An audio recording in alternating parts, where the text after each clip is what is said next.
Mr. Abdul Rafiq, Mr. Amin, and me, and then Ms. Rizwana.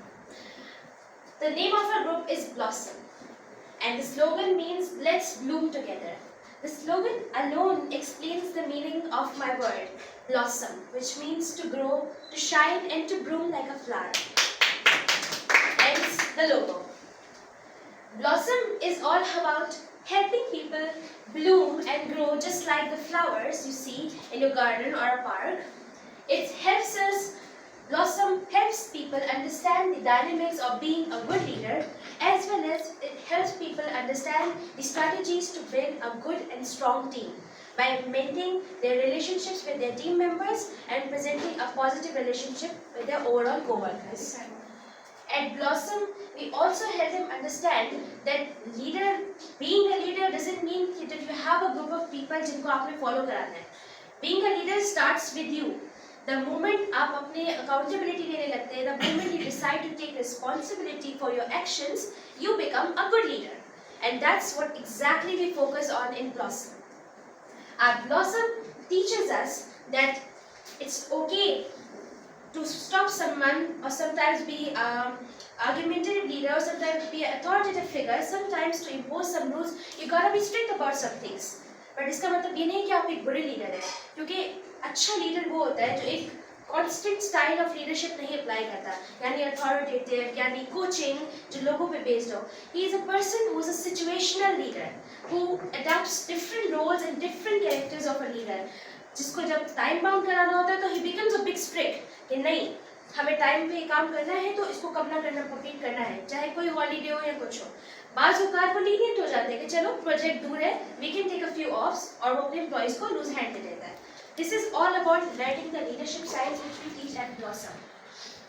Now imagine a small seed, मटर की दाने जितना एक seed in your hand. You look at this seed, आपको क्या नजर आता है? एक छोटा सा मटर का दाना, छोटा सा सीड, हार्मलेस, इनोसेंट, बिल्कुल छोटी सी चीज. बट क्या आप जानते हैं कि उसका पोटेंशियल क्या है? क्या आप जानते हैं the moment you put it into the ground कि उसमें से क्या फल के निकलेगा? वो सीड किसी भी चीज का हो सकता है, वो एक मामूली सा छोटा सा प्लांट भी हो सकता है, और वो एक बहुत बड़ा सा आम का दरख्त भी हो सकता है. यही मिसाल इंसानों की है. हमें नहीं पता आप क्या है, हमें नहीं पता आप क्या है और आप में कितना पोटेंशियल है, but the moment I decide to give you the opportunity, आप मुझे प्रूव करके दिखाएंगे कि आप मुझसे अच्छे हो सकते हैं. Similar goes with the seed. एक सीड को उगने के लिए क्या चाहिए होता है, तो बता सकता है? जमीन चाहिए, fertile land. Exactly. उसको एक राइट एनवायरनमेंट चाहिए होती है, राइट मटेरियल्स चाहिए होते हैं, और सबसे इम्पोर्टेंट एक राइट केयर टेकर चाहिए होता है. यही चीज बिल्कुल इंसानों पे अप्लाई करते हैं आप लोग. इंसानों भी बीज की तरह ही होते हैं, उन्हें भी राइट एनवायरनमेंट चाहिए होती है, एक अच्छी टीम जो उन्हें ग्रो करे. जैसे आप लोग हैं, I am growing here because I know the people sitting here are supportive. They are not judging me. They are there for the help. इसी तरह एक अच्छी टीम एक अच्छा रोल प्ले करती है किसी बंदे की ग्रोथ में. राइट मटेरियल्स यानी राइट स्ट्रैटेजीज. अगर धूप ज्यादा लगती है तो बीज मुरझा जाता है, नहीं उगता. इसी तरह इंसान पे अगर जरूरत से ज्यादा सख्ती की जाए तो वो नहीं सीखता, उसको नहीं सीखना. और इसी तरह पानी ज्यादा हो जाए तो पौधा खत्म हो जाता है. इसी तरह ये चीजें बेस्ड है, और सीड की तरह हमें इंसान भी रिप्रेजेंट करते हैं. अगर हमें राइट मटेरियल्स प्रोवाइड किए जाए, राइट ग्रोथ प्रोवाइड किए जाए, तो हमारे पास ऑलवेज वो अपॉर्चुनिटी होती है कि हम ग्रो कर सकें. Now comes the most important part, the right care taker. इंसान अकेले कुछ नहीं कर सकता. अगर मैं एक अच्छी स्पीकर हूँ तो अगर मुझे एक राइट एनवायरनमेंट नहीं मिलेगी तो मैं कभी नहीं जान सकूंगी कि मैं अच्छा बोल सकती हूँ. उसके लिए मेरा वहाँ जाना जरूरी है, उन लोगों के दरमियान बैठना जरूरी है, और मोस्ट इम्पॉर्टेंटली उस बंदे को अपना मेंटर बनाना जरूरी है जो मुझे अपनी पहचान कराए, जो मुझे ग्रो कराए. इसी तरह का काम कोई एक लीडर प्ले करता है. टीम मेंबर्स कभी भी आइडेंटिफाई नहीं कर सकते कि उसके अंदर का पोटेंशियल क्या है. ये तो वो राइट लोग उस लीडर की होती है कि जस्टिफाई कर सकते हैं कि कौन बंदा कितना टैलेंटेड है और उसमें कितना हुनर छुपा है. लीडर एग्जैक्टली वो रोल प्ले करता है इंसान के लिए. अब सवाल आता है कि लीडर में गुड क्वालिटीज क्या होनी चाहिए जिससे लीडर जो है एक बेस्ट लीडर बनता है. तो बताना चाहेगा? विजनरी हो, और सबको साथ लेकर चलने वाला। सबको साथ लेके चलता हूँ प्लीज। और इन्फ्लुएंसर भी होना चाहिए। इन्फ्लुएंसर बात करो तो वजह से सुनते हैं। एक गुड कम्युनिकेशनिस्ट होना चाहिए, एक गुड लिसनर होना चाहिए, मोस्ट इम्पोर्टेंटली इंस्पायर करना आना चाहिए।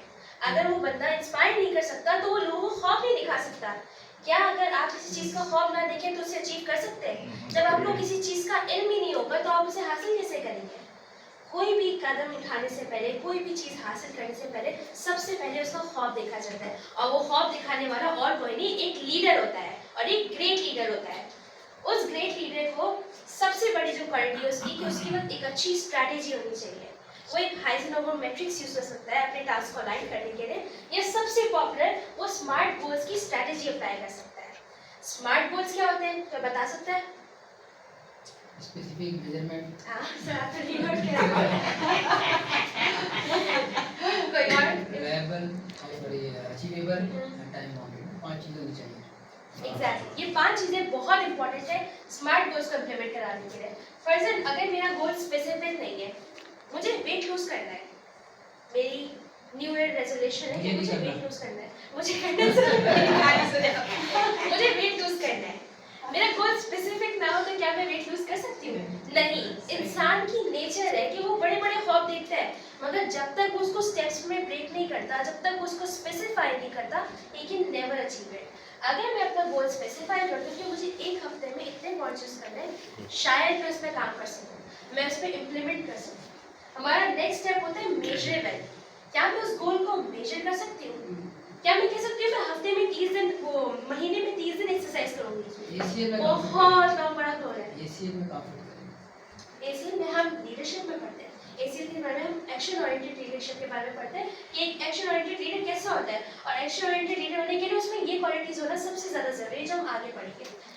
हर एक्शन के लिए गोल जरूरी है। Exactly, goal setting is very important for attaining any goal. Measurable goal होना जरूरी है। अगर मैं उसको महीने से रिड्यूस करके हफ्ता कर दूं तो मैं आराम से उसको डिवाइड कर सकती हूँ कि मैं इसको इतने एक्सरसाइज करके अपना वेट पॉइंट्स यूज कर सकती हूँ, लूज कर सकती हूँ। नेक्स्ट गोल आता है अचीवेबल। क्या मैं ये डिसाइड कर सकती हूँ कि मैं पूरा हफ्ता ये एक्सरसाइज करूंगी? नहीं। मुझे पता है मैं आज शायद टाइम है आज कर लूँ, कल मेरी क्लास हो मैं कल ना कर सकूँ, तो ये गोल अनस्टेबल हो गया। मगर क्या मैं एक गोल अचीवेबल बना सकती हूँ बाय नहीं कहती कि मैं आज 30 मिनट करूंगी, कल 30 मिनट करूंगी? तो इट इज वेरी इंपॉर्टेंट कि आपका गोल अचीवेबल हो। अगर आपका गोल अचीवेबल नहीं है तो आपको स्कोप नहीं दिख रही, तो ऐसे ही जैसे आप चल रहे हैं आपको पता नहीं है कि हाई है या सही है। आपका गोल अचीवेबल होना बहुत इंपॉर्टेंट है। तो ये क्यों कहा जाता है ड्रीम बिग, ड्रीम बिग?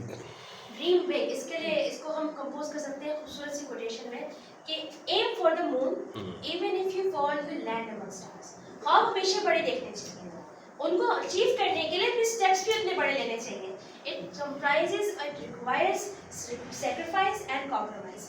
अगर आप वो करने के लिए तैयार हैं तो ख्वाब चाहे कितना बड़ा क्यों ना हो हमेशा हासिल किया जाता है। ये मेरा ख्वाब है यहाँ स्टेज पे खड़े होकर लोगों से बात करना। मैं जब जब बात करती हूँ मुझे अच्छा लगता है। तो क्या ये बचपन में तो सोचना भी बहुत बड़ा था मेरे लिए कि मैं लोगों के सामने बात करूँ, लोग मुझे सुने बैठे, मैं कर रही हूँ। तो this is a dream come true and someday इंशाल्लाह I will be on a bigger stage, क्योंकि मेरा ख्वाब मैंने बड़ा देखा है। और अगर चुप भी जाते हैं तो मुझे पता है कि कम से कम मैं सितारों के अमंग लैंड करूंगी जैसे आप लोग। क्या बात है। हमारा गोल रेलेवेंट होना बहुत जरूरी है। फर्स्ट मैं आप किसी बंदे को हायर करती हूँ और वो बंदा जो है उस कंपनी में उसकी मोरल और वैल्यू बहुत स्ट्रांग है, वो समझता है सूद देना हराम है और उस पर बिल्कुल फिक्सेटेड है। मगर मैं उसको उसी जॉब पे रखती हूँ जहाँ मैं उससे रिक्वायर करती हूँ कि वो सूद का काम करे। क्या वो कर सकेगा? नहीं, क्योंकि उसकी मोरल वैल्यूज अलाइन ही नहीं हो रही, उसके लिए वो चीज़ रेलेवेंट ही नहीं है। तो हम कभी भी अपना गोल ऐसा सेट ना करें जो हमारी मॉरल्स और वैल्यूज से अलाइन ना करें, इसमें हम किसी को छोटा फील करा के अपनी बड़ी कामयाबी हासिल करें, मगर at the end we feel guilty कि ये तो हमारे गोल से अलाइन ही नहीं कर रहा। लास्टली हमारा गोल टाइम बाउंड होना जरूरी है।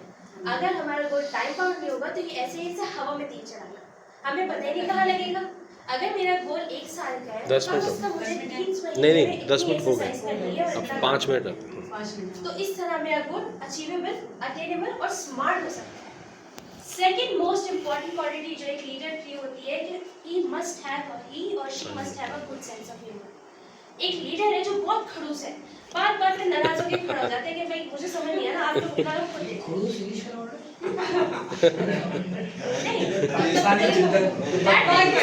नहीं बाइलिंगुअल हो रही है ना।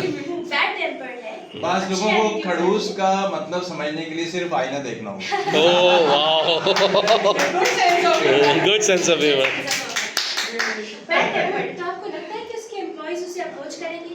क्या वो कभी लीडर नहीं बनेगा। कंफर्टेबल हो सकेंगे? Let me tell you something, वो एक अच्छा बॉस जरूर हो सकता है, वो अच्छे ऑर्डर जरूर दे सकता है, वो टारगेट भी अचीव कर सकता है, मगर he will never win anyone's heart. वो कभी भी एक अच्छा लीडर नहीं बन सकता। लीडर बनने के लिए you must win hearts, you must earn that respect in order to be that leader. Last important point जो हमारे लीडर को सम अप करता है वो ये है कि इट स्टार्ट्स विद यू। एक लीडर कभी भी ब्लेम नहीं लेता, कभी भी ये नहीं कहता कि आपने किया है, आपकी गलती थी, आप लेट थे, आपकी वजह से हुआ, आपकी टीम अच्छी नहीं है, लीडरशिप बाय एग्जांपल। वो लीडरशिप लेता है, वो आगे स्टैंड लेता है। जब फेलियर होता है तो सबसे आगे खड़ा होता है और कहता है मेरी गलती थी, मैं अच्छा लीडर नहीं था, मेरी गलती थी, मेरी वजह से टीम फेल हुई है। और जब सक्सेसफुल होता है तो पता है क्या करता है? तो बता सकता है? वो सबसे लास्ट में खड़ा होता है, क्योंकि यहाँ वो कहता है कि मेरी टीम के एफर्ट्स हैं, मेरी टीम के बगैर ये हो ही नहीं सकता। This is what makes a good leader, who knows how to appreciate each and every member of his group. ये तीन क्वालिटीज हमारे लीडर को सबसे जस्टिफाई करती हैं कि उसके पास स्ट्रैटेजीज हैं, स्मार्ट गोल्स हैं, उसके पास एक गुड सेंस ऑफ ह्यूमर है, उसके पास वो स्ट्रैटेजीज हैं जिससे वो अपनी टीम को हमेशा साथ रख सके। Last point, it starts with you कि वो अपने एक्शंस की अकाउंटेबिलिटी ले सके। और जैसे कि टीम कामरान ने हमारी एग्जांपल दी, सबसे अच्छी लीडर की एग्जांपल हमारे प्रॉफिट मोहम्मद सल्लल्लाहु अलैहि वसल्लम है, जो हर तरीके से बेहतरीन लीडर है। तो उनसे एक उनके रहने में किस्सा है जब उनसे एक मदर ने बहुत परेशान होकर रिक्वेस्ट की कि मेरा बेटा जो है वो गुड़ बहुत शौक से खाता है और मैं उसको समझा के कर रही हूँ कि मत खाओ, दांत खराब हो जाएंगे, वो नहीं सुनता। तो प्रॉफिट सल्लल्लाहु अलैहि वसल्लम ने कहा कि आपका जाए और मेरे पास 2-3 दिन बाद है। तो जब वो 2-3 दिन बाद आती है तो उससे उसके बेटे को डांटते हैं, समझाते हैं कि बेटा ऐसे नहीं करो, गलत बात है। तो उसकी अम्मी पूछती हैं कि आपने उस वक्त क्यों नहीं बताई थी ये बात, आप मुझे इसी वक्त समझा रहे थे। तो उन्होंने कहा कि ये आदत बुरी मेरे अंदर भी थी, तो मैंने सोचा पहले मैं इसे छोड़ूं ताकि फिर मैं उस बच्चे को समझा सकूं। तो this is the perfect representation of a good leader. अगर कोई काम आप करवाना चाहते हैं तो सबसे पहले खुद कर लेना चाहिए। Leadership by example. Leadership by example. अगर आप चाहते हैं कि लोग टाइम पे आना शुरू कर दें तो सबसे पहले आके खड़े हो जाएं, लोग कल से टाइम पे आने लग जाएंगे। अगर आप चाहते हैं लोग ईमानदार हो जाएं, कार्ड की मिसाल भी दी जैसे गार्ड की मिसाल है, गार्ड सबसे पहले आके खड़ा होता है, ये उसकी गुड लीडरशिप है अपनी सेंस में। इसी तरह इंसान को भी अपने अंदर ये सारी क्वालिटीज लाने की जरूरत है जिससे वो लीडर हो सकता है। क्या सब बनेंगे? यस।